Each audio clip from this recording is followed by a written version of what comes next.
मैं ऐसे 2 से 3 घंटा सड़क पे पड़ा हुआ था। लगभग 5 से 6 घंटा मैं बाहर स्ट्रेचर पे लेटा रहा। मेरा केस स्टडी करने को कोई रेडी नहीं हो रहा था। कितने लोग ने पापा को बोलना शुरू कर दिया था कि आपका बेटा क्या है, आपका बेटा तो एक डेड बॉडी है। बस अब मेरी लाइफ हो गई। मुझे लगता था ज़िंदगी का अंत यही है। मेरा जो सपना था कि मैं घर के ऊपर बर्डन नहीं बनना था, मुझे अपने पैरों पे खड़ा होना था।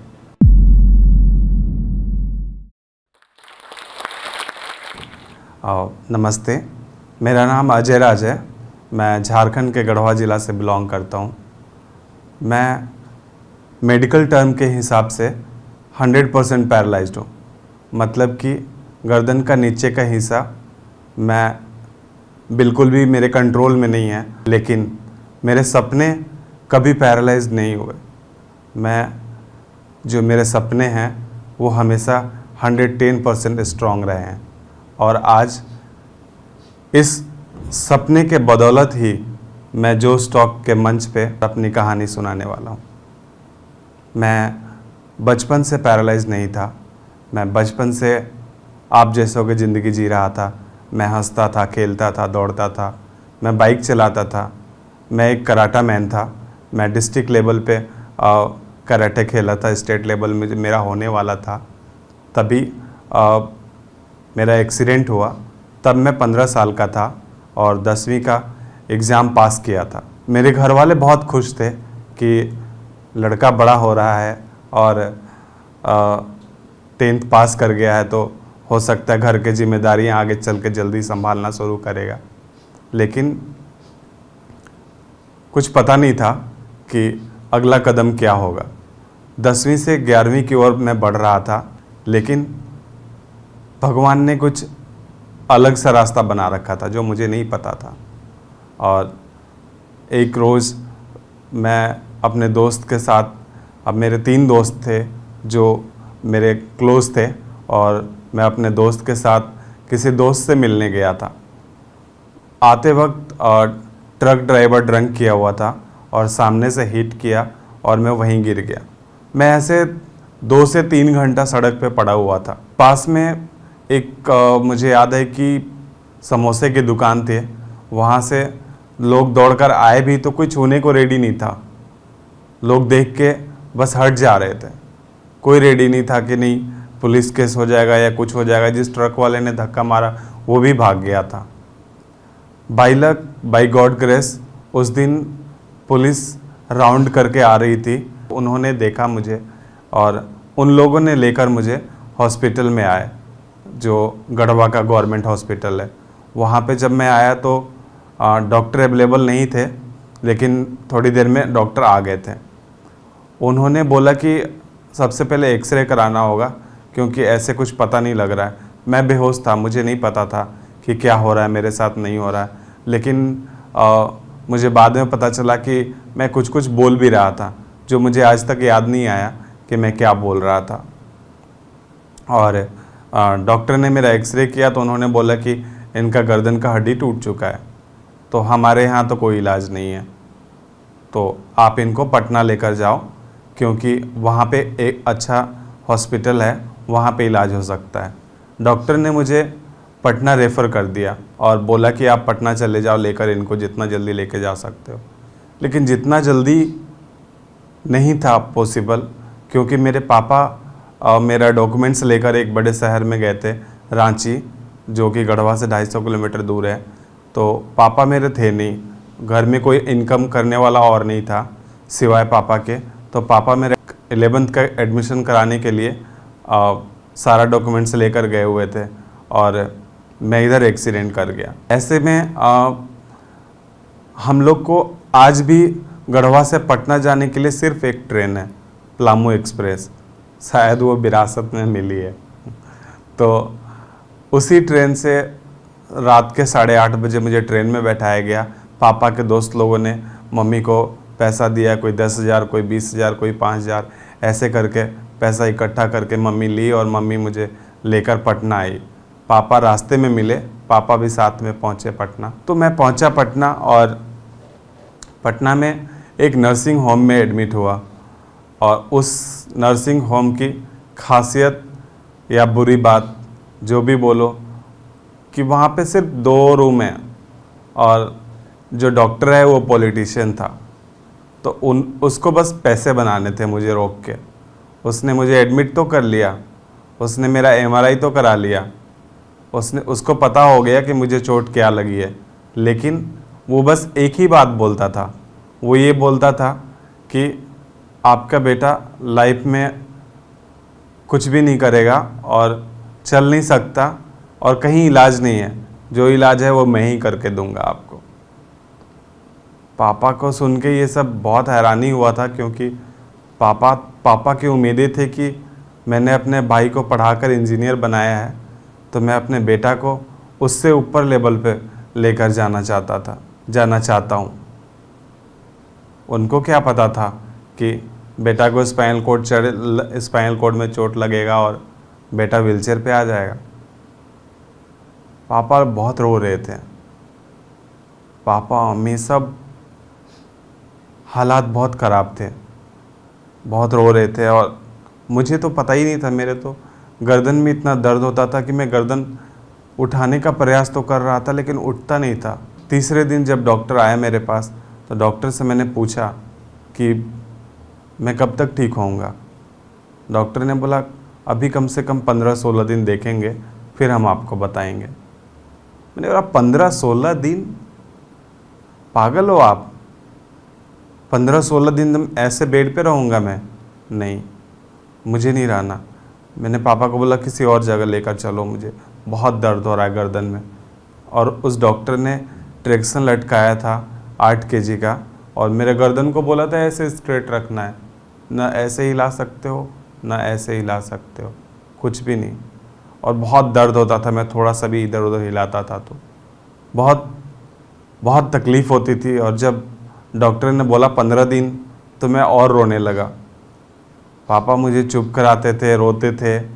मम्मी मेरी अलग हट के रोती थी मेरे से, क्योंकि उसको लगता था कि मैं बेटा के सामने रोऊंगी तो बेटा भी रोएगा। पापा के कज़न ब्रदर हैं दिल्ली में, उन्होंने एम्स के डायरेक्टर से फ़ोन कराया था कि उस नर्सिंग होम के डॉक्टर को कि आप अगर पेशेंट को केस नहीं ले सकते हो तो आप प्लीज़ डिस्चार्ज करो, नहीं तो आपको फाइल केस हो जाएगी। तो फिर पटना वाले डॉक्टर ने एम्स में रेफ़र कर दिया। एम्स के हॉस्पिटल में लगभग 5 से 6 घंटा मैं बाहर स्ट्रेचर पर लेटा रहा। मेरा केस स्टडी करने को कोई रेडी नहीं हो रहा था। क्यों? क्योंकि उस दिन र्यूमर फैला हुआ था कि बॉम्ब फटने वाला है, और कोई रेडी नहीं हो रहा था मुझे टच करने को, मेरे पास आने को। मुझसे कोई पूछने वाला नहीं था। पानी पीना था, उसके लिए भी नहीं था कोई कि हाँ लोग भाग रहे थे, एक कोई इधर भाग रहा है, कोई उधर भाग रहा है। उस बीच में एक डॉक्टर मिला और पापा को बताया कि आज के डेट में आपका बेटा का कुछ भी नहीं हो सकता है, और अगर आपको कुछ कराना है तो आप सामने जो सफदरजंग है वहाँ पर लेकर जाओ आप। फाइनली 8:30 बजे मेरा एडमिशन हुआ और मैं सफदरजंग हॉस्पिटल में एडमिट हो गया। 1 जुलाई 2006 को मेरा एक्सीडेंट हुआ था और मैं 19 जुलाई को सफदरजंग में पहुंचा था। 19 जुलाई से 29 जुलाई तक मैं ऐसे क्योंकि कोई भी सर्जरी करने के पहले उसके फॉलोअप टेस्ट होते हैं, बहुत सारे टेस्ट होते हैं, तो सब टेस्ट ख़त्म होते होते 29 जुलाई हो गया। 29 जुलाई को मेरा सर्जरी का डेट था। मुझे वो टाइम याद है। 1 जुलाई से लेके 29 जुलाई तक मैं सोया नहीं था। मेरा सर्जरी हो गया सफदरजंग में और सर्वाइकल कॉलर लग गया था। सर्वाइकल कॉलर लगा के डॉक्टर ने बोल दिया था 10 दिन के बाद आपको डिस्चार्ज कर देंगे। सर्जरी के बाद में बात करना थोड़ा थोड़ा शुरू कर दिया था। मैं पहले इतना बात भी नहीं कर सकता था। मैं दिल्ली से डिस्चार्ज होके वापस घर चला गया। मेरे पास व्हीलचेयर नहीं था उस टाइम, और मैं एक मंचे पे लेट के ही मम्मी नहलाती थी, मम्मी करवट करती थी। जब मैं घर आया तो मैं तो बेड पे हो ही गया था। मेरी मम्मी मुझे मंजे पे नहलाती थी, मंजे पे करवट करती थी, लेकिन घर पहुंचने के बाद मुझे एक और चीज़ मिला, वो था मेरी बहन। मेरी बहन को सदमा लग गया था कि मेरे भाई के साथ हुआ क्या, और उसको ऐसा सदमा लगा कि वो बेड पे पड़ी है तो पड़ी है, कोई बात कर रहा है तो कर रहा है, उसको ब्रश दे रहा है तो वो ब्रश कर रही है, नहीं तो नहीं। मतलब मैं अपने घर में एक मैं तो था ही, दूसरी बहन, एक घर में जिस पिता का बड़ा बेटा और बड़ी बेटी, जिस घर में ऐसा हो तो क्या हालात होंगे। लेकिन इसके अलावा समाज, सोसाइटी, जो लोग ताने मारने से पीछे नहीं हटते थे। जब फर्स्ट डे में घर पहुंचा था तब तो पूरा गांव लोग इकट्ठा हो गए थे। कितने लोग तो ऐसे ताने मारते थे कि जो लड़का 15 मिनट घर में नहीं रह सकता, वो आज 15 दिन से 20 दिन से ऐसे लेटा हुआ है। ऐसे ऐसे बहुत सारे, इवन कितने लोग ने पापा को बोलना शुरू कर दिया था कि आपका बेटा क्या है, आपका बेटा तो एक डेड बॉडी है। हालात देख के ना लगता था बस भगवान ले जाओ, क्या कर रहे हो, क्या चाहते हो। तंग आ गया था मैं अपनी लाइफ से। लेकिन इन बीच पापा के एक दोस्त ने दिल्ली का रिहैब के बारे में बताया था, और तब मैं रिहैब गया 2009 में। 2009 में तो वहाँ पे पता चला कि हम लोग के जैसी लाइफ भी होती है। वहाँ पे उन्होंने बताया कि आप पजामा पहनना है, आपको टी शर्ट पहनना है। 2006 से 9 तक तो मैंने कुछ भी नहीं, मैं बनियान और चादर से ढक के अपनी बॉडी को रहता था। 9 महीने रिहैब लेने के बाद मैं घर चला गया। घर जाने के बाद मैं बैठने लगा था, मैं बात करने लगा था, मेरे पास व्हीलचेयर हो गया था। लेकिन तब भी मेरे अंदर में सुकून नहीं था। जैसे कि मैंने बताया कि मेरे सपने कभी भी पैरालाइज नहीं हुए। मेरे सपने 110% स्ट्रॉन्ग रहे हैं, चाहे मैं बेड पे हूँ, चाहे मैं बेड से पहले था। सिर्फ मैं रुका था, दुनिया भाग रही थी। मेरे साथ जो दोस्त थे वो भाग रहे थे, उनकी ज़िंदगी भाग रही थी। कोई इंजीनियर बन रहा था, कोई खुद का कंप्यूटर सेंटर खोल रहा था, कोई कुछ कर रहा था।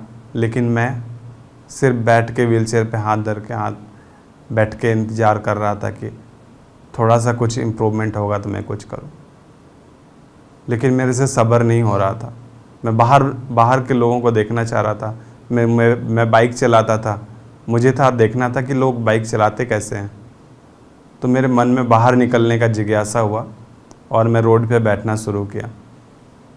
जब मैं फर्स्ट डे पहुंचा रोड पे, मेरे घर के आगे रोड है, उसके आगे एक छोटा सा ग्राउंड है, तो मैं फर्स्ट डे रोड पे बैठा था। जब मैं फर्स्ट डे रोड पे निकला, आधा से ज़्यादा लोग सारे मेरे पास आ गए। ओहो अजय, तुमने तो ज़िंदगी बर्बाद कर लिया, तुमने तो ये किया, ऐसे नहीं करना चाहिए था, तुम उस दिन नहीं जाता तो क्या होता। बहुत सारे, मतलब ताने सुन सुन के अब अच्छे भी लगने लगे हैं कि ताने क्या होते हैं, बट इट्स अ पार्ट। तो मैंने 1 दिन सुना, 2 दिन सुना, 3 दिन सुना, मैंने बोला चलो ठीक है, आप सुनने का आदत डाल लो। और फिर मैंने एक बात देखा, ताने सुनाने वाले तो आते थे, वो थोड़ा रुक कर जाते थे। उनको 10 मिनट 15 मिनट ताने मार के कुछ अपनी कहानी बता के जाते थे। फिर मैंने प्लान किया कि मैं व्हीलचेयर पे बैठ के अगर रोड पे बैठ सकता हूँ तो मैं एक चेयर लगा देता हूँ। जो भी ताना मारने आएगा या जो भी बात करने आएगा, एटलीस्ट वो मेरे पास 10 मिनट बैठेगा। क्योंकि मैं थोड़ा डिस्टेंस चाहता था घर से। मैं भी चाहता था कि मेरे भी दोस्त आएँ और मेरे साथ बैठें, मैं भी कुछ शेयर करूँ, वो भी कुछ शेयर करे अपने लाइफ। तो ऐसे लाइफ बड़ी इजी होती है। तो मैं अपने दोस्त मैं रोड पे चेयर रखना शुरू किया। एक चेयर रखा, उस दिन एक आदमी आया और फिर अगले दिन कोई नहीं आया। तो 2-3 दिन तक ऐसे कोई नहीं आया। फिर मैं ग्राउंड में चला गया। ग्राउंड में, जो मेरे घर के आगे एक छोटा सा ग्राउंड है, वहाँ पे मैंने 3 चेयर लेकर गया। फर्स्ट डे 3 चेयर लेकर गया तो देखा मैंने 3 के तीनों फुल थे, एक और खड़ा था। तो एटलीस्ट 3 लोग बैठ के मेरे साथ 15 मिनट 20 मिनट बातें करते थे, तो मुझे अच्छा लगता था कि मैं कम से कम बाहर निकल के लोगों से बात कर रहा हूँ। कोई मेरे पास 15 मिनट बैठना शुरू कर रहा है, कोई मेरे साथ बैठना चाहता है, तो मुझे बहुत अच्छा लगने लगा कि हाँ, इस सोसाइटी में शायद मैं कुछ करूँगा। और मेरे अंदर बहुत सारे प्लान चल रहे थे। 3 चेयर से मैंने 6 चेयर बढ़ाए, 6 चेयर से मैंने 7 चेयर बढ़ाए, तो लास्ट मेरा 7 चेयर था। और 7 चेयर में मैंने देखा कि लोग 35 मिनट 45 मिनट्स पे मेरे लिए निकालते थे। कुछ लोग होते थे जो 1 घंटा भी बैठते थे। तो बाहर बैठकर ऐसे मैंने फ्रेंड सर्किल बढ़ाए अपने, और वो मेरे काफ़ी अच्छे फ्रेंड्स बन गए। तो फ्रेंड्स बन गए तो उनको मैं बोलता था कि समय आने पे काम तो दोगे, बात करते मैं ऐसे भी बोलता था। तो वो बोलते थे हाँ हाँ क्यों नहीं। तो मैंने उनको बोला यार एक मेरा काम कर दो, मैं ना 11th में एडमिशन कराना है, तो मेरे डॉक्यूमेंट्स ले लो और प्लीज़ जाके एडमिशन करा दो। तो वो लोग बोले बस भाई इतनी छोटी सी बात, हाँ हाँ कराते हैं ना। और मेरे दोस्त लोगों ने 11th में मेरा एडमिशन करा दिया। तो 2006 से 2010 तक मैं अपने हाथ चलने का इंतज़ार कर रहा था। 2010 में मेरा एडमिशन हो गया 11th का, और 11th का एडमिशन हुआ। 11th के एडमिशन में भी बहुत परेशानियाँ आई। मैं प्रिंसिपल या जो भी है, कोई लोग रेडी नहीं हो रहा था कि व्हीलचेयर पे कैसे करोगे, नहीं हो रहा था। काफ़ी स्कूल्स गया मैं, लेकिन एक स्कूल में मेरा एडमिशन हुआ। और 2011 में मेरा 11 कंप्लीट हुआ, 2012 में मेरा 12th कंप्लीट हो गया। तो बाय गॉड ग्रेस 2012 में जब मेरा 12th कंप्लीट हुआ तो I was the topper in my school. ऐसे करके मैंने अपना ग्रेजुएशन 2015 में कंप्लीट किया। कि हम जैसे जैसे आगे बढ़ते हैं, जैसे जैसे हमारी उम्र बढ़ती है, हमारी सोच विकसित होती है, हमारे घर वालों के ऊपर रुझाव होता है कि नहीं, घर के ऊपर शायद मैं भी कुछ कर पाता। पापा मेरे इतने साल से मेरे ऊपर पैसे खर्चे कर रहे हैं, और मुझे था कि नहीं, मुझे भी अपने पैरों पे खड़ा होना है, मुझे एक जॉब चाहिए था। लेकिन मैंने काफ़ी जगह ट्राई किया, मैंने 2-3 जगह गवर्नमेंट भी एग्ज़ाम दिए, लेकिन कहीं कुछ नहीं हुआ, क्योंकि मेरी डिसेबिलिटी 100% थी। और एक 2 जगह 3 जगह रिज्यूम भी भेजा, तो लोगों ने 100% डिसेबिलिटी देख के ओहो रिजेक्ट 100% में क्या करेगा, कुछ नहीं। तो 100% को मैं 98% बनाया अपने एजुकेशन के थ्रू, और अपने लाइफ को मैंने और आगे बढ़ाना सोचा। तो तभी 1 साल के बाद मुझे पता चला कि LPU में फ्री एजुकेशन मिल रहा है। तो मैं बोला चलो, घर से बाहर रहने का मौका मिलेगा और घर से थोड़ा परेशानियां कम होंगी। मेरा कज़न ब्रदर मेरे साथ रेडी हुआ कि मैं जाऊंगा, और मेरा कज़न ब्रदर 6-7 साल से मेरे साथ रहता है। मैं LPU गया, बट तब वहाँ पे फ्री एजुकेशन का था। बट जब मैं वहाँ भी जा रहा था तो मुझे घर से पैसा लेने का 1 रुपये भी अंदर से इच्छा ही नहीं होता था कि मैं पैसा क्यों और बर्बाद करूं, क्योंकि ऑलरेडी बहुत पैसा लग चुका था, लगा चुके थे पापा। तो LPU जाने के लिए भी मुझे किसी से मैंने स्पॉन्सर कराए थे, जो 15,000 लेकर गया था मैं। तो 3 महीना तो निकल गया, 3 से 6 महीना निकल गया। बट उसके बाद मैंने जब दोबारा उनसे रिक्वेस्ट किया था तो वो एग्री नहीं हुए थे।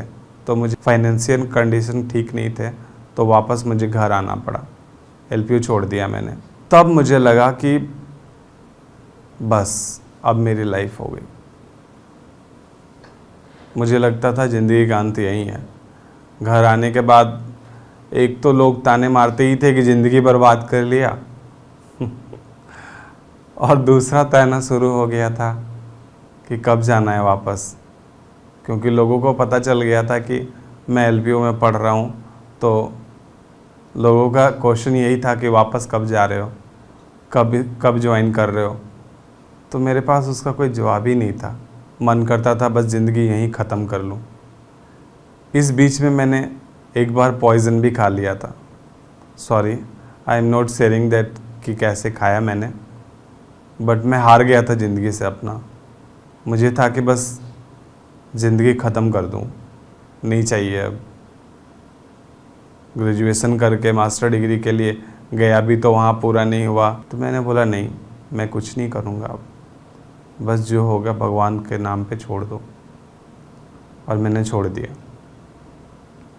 2016 में चंडीगढ़ में एक सेंटर ओपन हुआ, चंडीगढ़ स्पाइनल रिहैब। उस सेंटर में एक मैम थी, परम मैम, जो मेरी काफ़ी पुरानी फ्रेंड थी।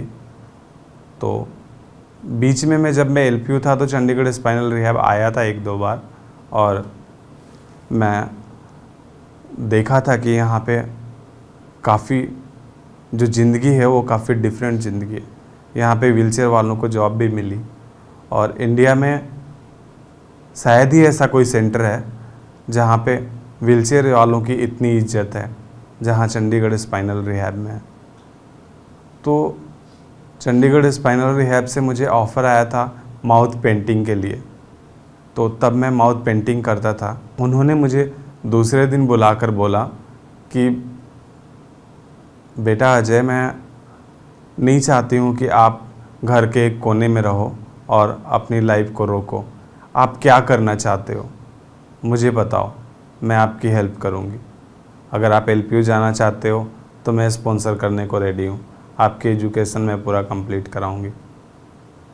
लेकिन मुझे था कि नहीं, मुझे जॉब चाहिए, मुझे इंडिपेंडेंट होना है, मैं घर पे बर्डन नहीं बनना अब।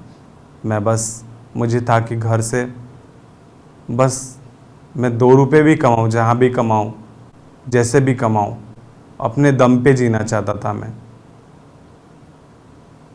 मैम ने बोला ठीक है, हम सोचते हैं आपके लिए क्या करेंगे। और अगले दिन मैम ने मुझे ऑफ़र किया कि ठीक है, हम आपको एक चांस देंगे। सबसे पहले हम आपको इंडिपेंडेंट बनाएंगे, और वो इंडिपेंडेंट कैसे बनाएंगे, आपको मोटराइज़ व्हीलचेयर देंगे। और मैम ने मुझे मोटराइज़ व्हीलचेयर दिया, और मोटराइज़ व्हीलचेयर के थ्रू मैं आज इंडिपेंडेंट हूँ। आज मैं चंडीगढ़ स्पाइनल रिहैब में as a social media in-charge, peer counsellor and kitchen contractor के रूप में काम कर रहा हूँ। मुझे सबसे पहले सोशल मीडिया इंचार्ज बनाया गया था, और मैं सोशल मीडिया का काम कर रहा था, जैसे फेसबुक, यूट्यूब जो भी है वो सारा हैंडल करना आज भी मैं कर रहा हूँ। और मेरे काम को देखने के बाद मुझे और भी चीज़ें संभालने को दी गई, जैसे किचन कॉन्ट्रैक्टर, लोगों को काउंसिल करना, या अभी जैसे कोई भी इवेंट होता है चंडीगढ़ स्पाइनल रिहैब में, तो उसका चीफ कोऑर्डिनेटर मैं होता हूँ। चंडीगढ़ स्पाइनल रिहैब ने बहुत सारे इवेंट कराए, जैसे स्कूबा डाइविंग, पैरामोटरिंग, स्विमिंग, इन सब चीज़ों को मैंने किया। According to Google, scuba diving जो मैंने किया है ओपन वाटर में किया है, पौंडीचेरी समुद्र में किया था मैं जाके। और अकॉर्डिंग टू गूगल मेरी जो इंजरी लेवल है C4 इंजरी लेवल में इंडिया में कोई भी नहीं है जिसने स्कूबा डाइविंग ओपन वाटर में किया है। साथ साथ मैं एक गेम खेलता हूँ, बोसिया, जो एक इंटरनेशनल गेम है जो हम जैसे हायर डिसेबिलिटी के लोग खेलते हैं। इस गेम को मैं 2 बार नेशनल जीता हूँ, बोसिया इंटरनेशनल भी रिप्रेजेंट किया हूँ मैं इंडिया। अभी 2021 में दोबारा मैं नवंबर में इंडिया रिप्रेजेंट करने वाला हूँ। मेरा जो सपना था कि मैं घर के ऊपर बर्डन नहीं बनना था, मुझे एक जॉब चाहिए थी, और मुझे अपने पैरों पे खड़ा होना था, और आज मैं खड़ा हूँ। अगर आप भी इस वीडियो के एंड तक पहुंच गए हैं तो मेरी तरह ही आप भी इंस्पायर जरूर हुए होंगे, आपको भी मोटिवेशन मिली होगी अपने सपनों को पूरा करने की। दोस्तों, सपने तो हम सभी देखते हैं, लेकिन हम में से कुछ ही लोग अपने सपनों को पूरा करने में सक्सेसफुल हो पाते हैं।